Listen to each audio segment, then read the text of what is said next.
เชียงใหม่ปกครองหัวเมืองฟ้าทุ่มเท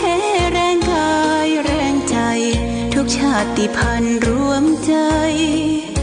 รักษามัคคี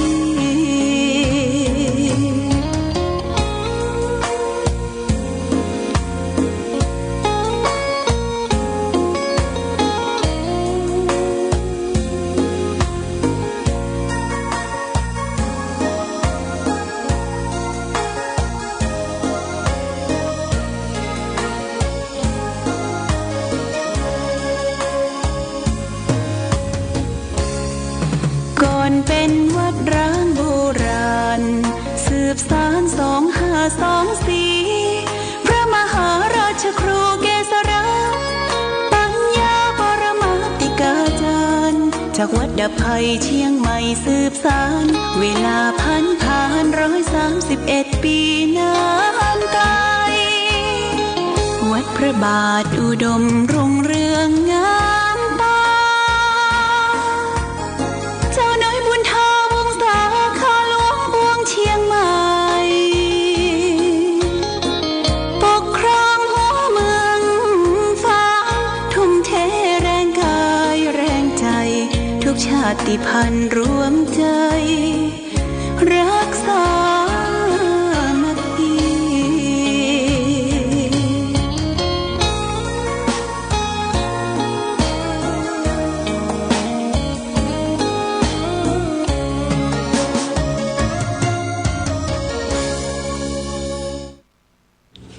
เจริญสุขศรัทธาสาธุชนญาติโยมท่านพุทธบริษัททั้งหลายวันนี้รายการธรรมประทีปส่องต่างก็ได้มาพบปะกับพ่อแม่พี่น้องศรัทธาสาธุชนญาติโยมแห่งครั้งหนึ่งวันนี้เป็นวันอาทิตย์ที่3 เดือนสิงหาคมพุทธศักราช 2568 August 2025 ตรงกับเดือนเก้าใต้เดือน11เหนือขึ้น9ค่ำปีมะเสงงูเล็กวันนี้อากาศท้องถิ่นก็ปลอดโปร่งโล่งดีนะญาติโยมฟ้าฝนก็จางหายไป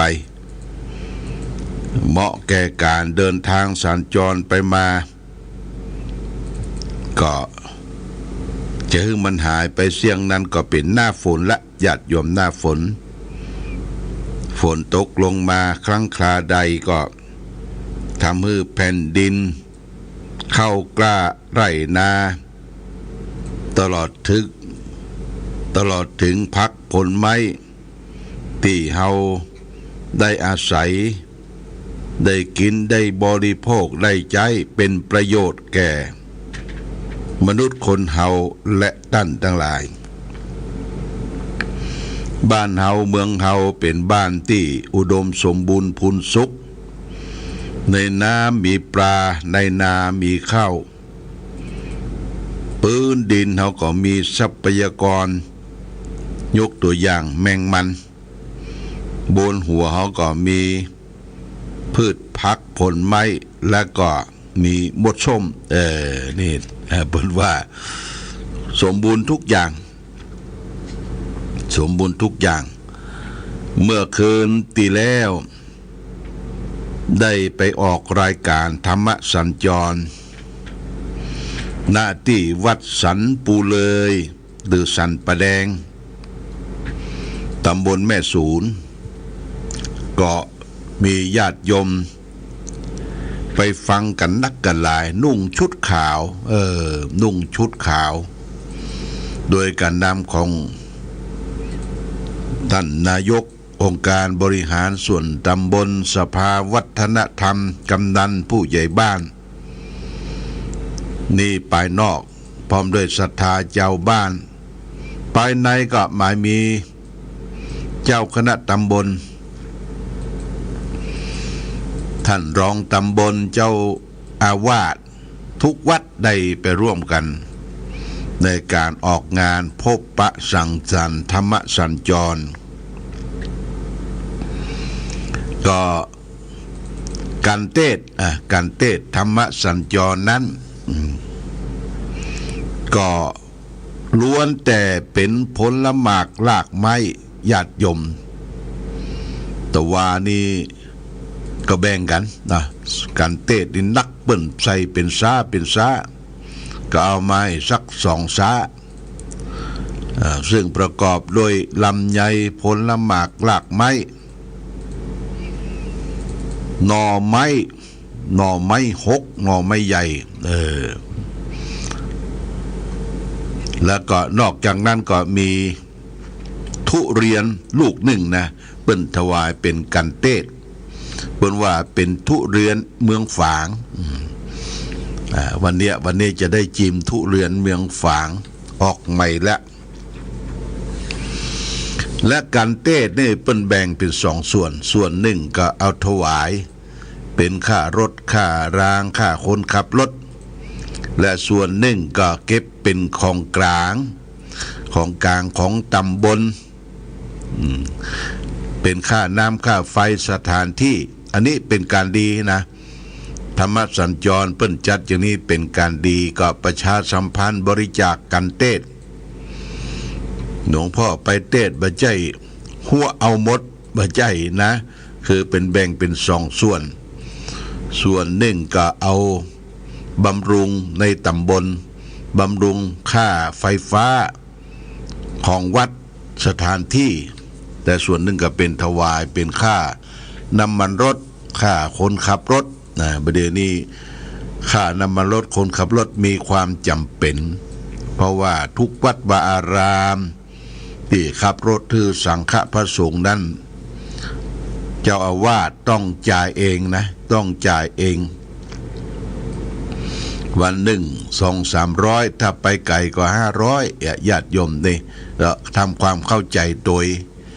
เวลาไปเทศไปแสดงธรรมที่ไหนก็ต้องมีค่าพาหนะค่าน้ำมันรถมันสะดวกสบายเอารถไปเองเมื่อคืนที่แล้วเดินทางจากวัด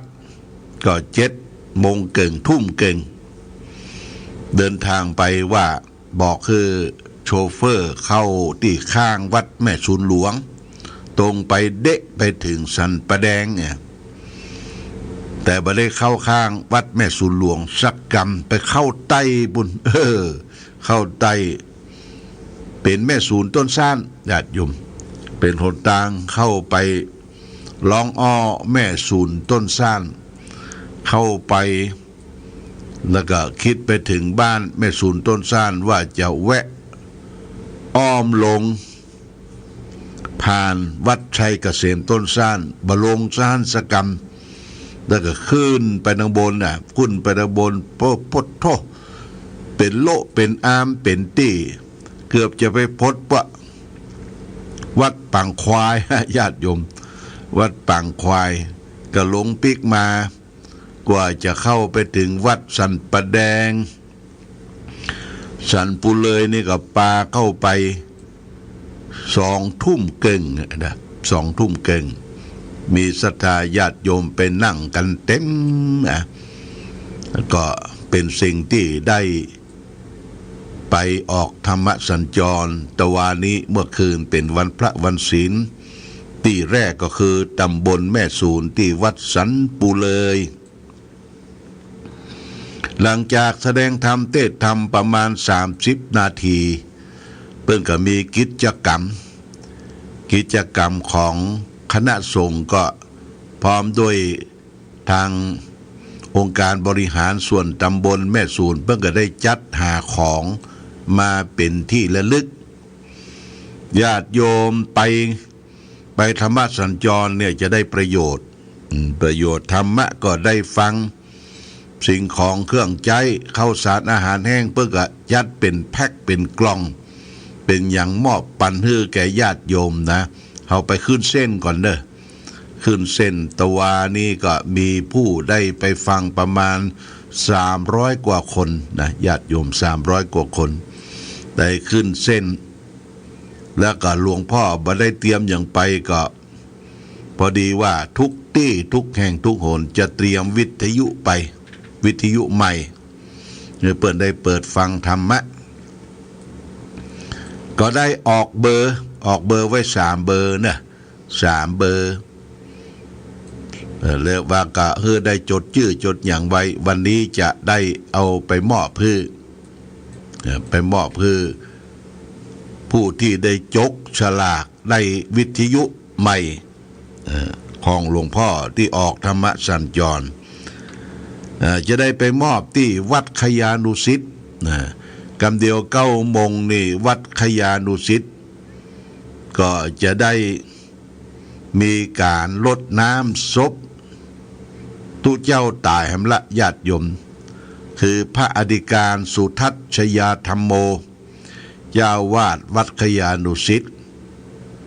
แล้วก็พื้นเพดั้งเดิมก็อยู่ที่บ้านสันปุเลยเหมือนกันสันปุเลยสันปะแดงได้มาเป็นเจ้าวาด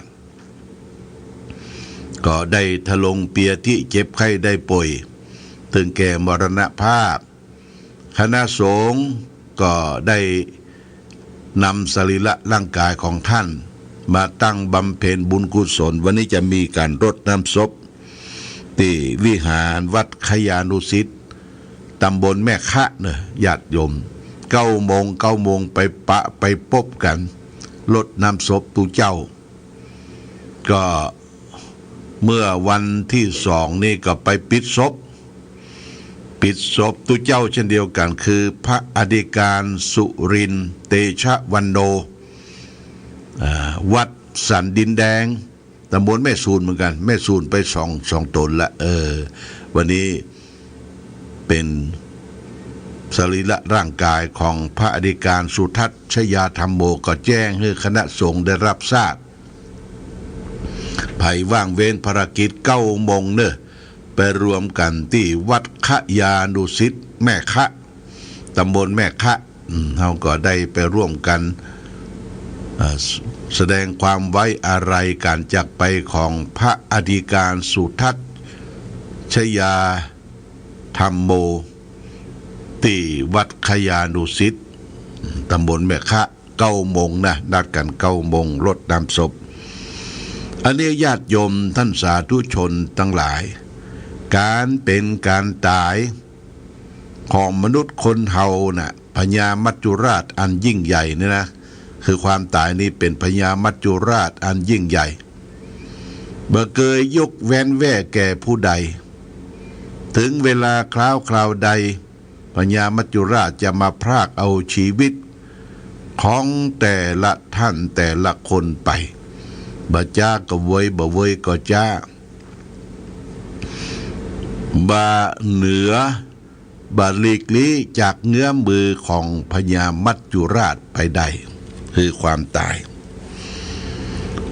ยพญามัจจุราชเนี่ยพระพุทธเจ้าได้ตรัสเป็นภาษาบาลีว่าอัจเชวะกิจมาตปังโกชัญญามรณังสุเวนหิโนสังฆรันเตนะมหาเสเนนะมัจจุนาการเราทั้งหลายได้เกิดมาเดาได้พัดเพี้ยนได้ประมาทต่อพญามัจจุราชบ่เคยยกเว้นแว่แก่ผู้ใดความตายจะมาพรากเอาชีวิตของเราไปแม้แต่วันพรุ่งนี้เวลานี้มันลัดมือเดียวชีวิตของเรานี่น้อยนักญาติโยมชีวิตของมนุษย์นี่น้อยนักเหมือนกับเส้นได้ที่ขึงไว้และถูกอย่างไปตัดเส้นได้ให้ขาดไปแป๊บเดียวชีวิตของเฮาน้อยนักเหมือนเฮามีดไปฟันน้ำรอยมีดในน้ำบะหันฉันใดชีวิตเขาก็น้อยนักชีวิตเฮานี่น้อยนักเหมือนเฮาตะล่อมน้ำลายไว้ที่ปลายลิ้นเฮากลืนกินเมื่อใดเนี่ยแป๊บเดียวญาติโยมชีวิตของมนุษย์คนเฮาน้อยนักเหมือนกับน้ำค้างบนยอดหญ้าหน้าหนาวน้ำค้างน้ำเหมยบนยอดหญ้าใสมองแมง พอถูกแสงพระอาทิตย์แผดเผานี่พริบเดียวหายไปเพราะฉะนั้นเมื่อชีวิตมันน้อยมันกำลังพัฒนาไปสู่ความแก่ความเจ็บความตายเฮาและท่านทั้งหลายจงยังความไม่ประมาทที่พระพุทธเจ้าได้ตรัสไว้เป็นปัจฉิมโอวาทโอวาทสั้นสุดท้ายขององค์พระสัมมาสัมพุทธเจ้าตรัสว่าหันทธานิภิกขเวอมันตยามิโวดูก่อนท่านทั้งหลายบัดนี้เราขอเตือนท่านทั้งหลายว่าวายธรรมาสังขาราสังขารทั้งหลายนี้มันมีความเสื่อมความสิ้นไปเป็นธรรมดาอปมาเทนะสัมปเททะท่านทั้งหลายจงยังความไม่ประมาทให้ถึงพร้อมเถิดนี่พระพุทธเจ้าว่าสังขารอันมีความเสื่อมความสิ้นไปเป็นธรรมดาขอให้เราและท่านทั้งหลายจงยังความไม่ประมาทให้ถึงพร้อมคือบ่ประมาทอย่างบ่ประมาทในตนในวัยบ่ประมาทในการศึกษาร่ำเรียนภาคเพียรหาความรู้บ่ประมาทในการทำมาหาเลี้ยงชีพโดยความซื่อสัตย์สุจริตสุดท้ายบ่ได้ประมาทในการสร้างสมคุณงามความดีคือการได้เข้าศึกษาในหลักธรรมคำสอนในทางพระพุทธศาสนาเพื่อให้สร้างสมให้เป็นคนดีมีบารมีเกิดมาทั้งทีทำดีให้มันได้จะตายทั้งทีให้ได้ฝากเดียวไว้ทำดีไว้ให้ลูกทำถูกไว้ให้หลานทำความชื่นบานไว้กับประเทศชาติบ้านเมืองของเฮานี่คือคุณงามความดีที่เฮาเกิดมาก่อนชีวิตเฮาจะละลายหายไปในบั้นปลายชีวิตคือสร้างสมคุณงามความดีนะญาติโยมท่านสาธุชนทั้งหลายคุณงามความดีของฆราวาสญาติโยมก็ด้วยการให้ทานโดยการรักษาศีลและโดยการปั้มเพ็งเจริญสมาธิภาวนาทานศีลภาวนาเป็นดาบแก้วสลีกันใจสามเทือนที่จะติดตามตนตัวเฮาทั้งภพนี้และภพหน้าและพบอย่างยิ่งก็คือนิพพานนิพพานะปรมังสุขขังนิพพานเป็นความสุขเป็นภพสุขสงบเย็นนะญาติโยมนะอันนี้ฝากไว้วันนี้ก็ตะวานี้วันพระวันศีลก็มีญาติโยมมาฟังเทศฟังธรรมกันแล้วก็มีผู้บริจาคให้หอมเป็นค่าไฟฟ้าและค่าร่วมกันสร้างโฮงกองหลวงเนี่ยญาติโยมวันนี้ลืมชื่อบ่ได้เอาชื่อมาอ่านวันพรุ่งนี้จะเอาชื่อมาอ่านต่อโรงกองหลวงแล้วสร้างเสร็จละญาติโยมเสร็จละเปิ้นจะเอากองหลวง2 แกนกองแกน1ชื่อว่าขุนฝางกองแกนที่2ชื่อว่านางไม้ขุนฝางนางไม้จะได้เก็บรักษาไว้ที่โฮงแหมห้อง1จะได้เก็บรักษากองปูจาแต่กองทั้งหมดเนี่ยมันสำรุดสุดสมกองหลวงหน้ากองก็บ่มีหนังจักก็บ่มีจะเก็บไว้ก่อนเพราะว่าใกล้ๆจะออกวาสาก็จะไปหาช่างศาลาที่บ้านเพอะพะอำเภอประสางจังหวัดลำพูนจะวัดหน้ากองไปแล้วก็ไปจ้างเพิ่นมาใส่หน้ากองออกพรรษาราพระเจ้าแล้วก็จะได้ตีกองหลวงก็จะได้อยู่ห่มอยู่เงากูเตื้อนั้นอยู่กลางแปะกลางเต้นฮืออยู่เป็นแดดเป็นลมเป็นฝนก็ส่องทำมือกองที่เคยมีอยู่เนี่ยใจไม่ดูเปิ้นมาแปลงนะญาติโยมใจไม่ดูต้นเดียวได้2 ต้นได้มาจากไหนใจมาจากปุ้นขุนแม่น้ำฝางขุนแม่น้ำฝางก็ได้ลากเอาเป็นกองมาเป็นไม้มา2 ไม้มาเล่มใหญ่ต้นใหญ่เรามาเป็น2 ต้นเจาะได้กอง2 แกน การที่เอาไม้มาเขาก็ขอจากกรมป่าไม้ว่าขออนุญาตเพื่อจะได้นำไม้ไปแปลงกองหลวงประมาณสัก30 กว่าปีละที่ผ่านมานะญาติโยมอันนี้ก็เป็นสิ่งที่น่าอนุโมทนากับญาติโยมที่จำได้ก็หลายๆท่านแม่ก้อนแก้วแม่ยังบ้านห้างต่ำและก็สถาบันปังปอย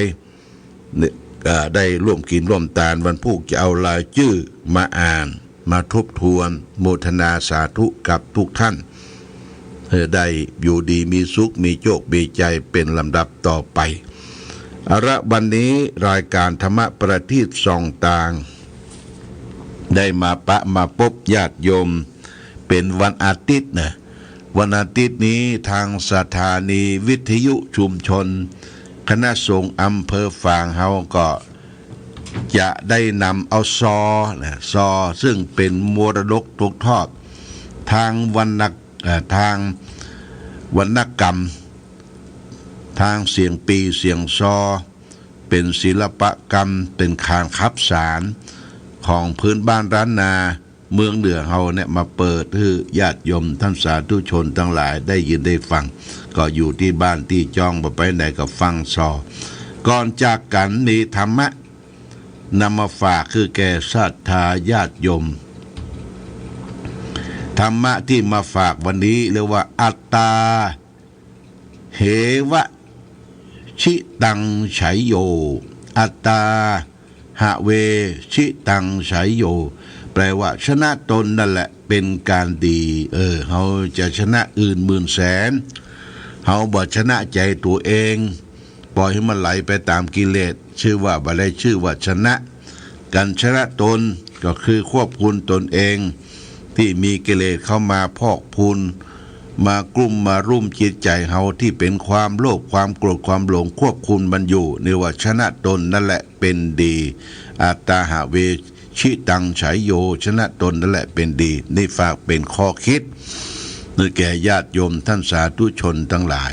วันนี้รายการธรรมะประทีปส่องต่างได้มาพบญาติโยมท่านสาธุชนทั้งหลายก็พอสมควรแก่กาลเวลาขอความผาสุกความมีธรรมจงบังเกิดมีแก่ศรัทธาสาธุชนญาติโยมทุกท่านรายการธรรมะประทีปส่องต่างต้องขอลาก่อนขอผู้ฟังจงตั้งมั่นจิตหันษาด้วยธรรมะขององค์พระพุทธาได้นำพาให้เกิดความสุขสงบเย็นขอเจริญพร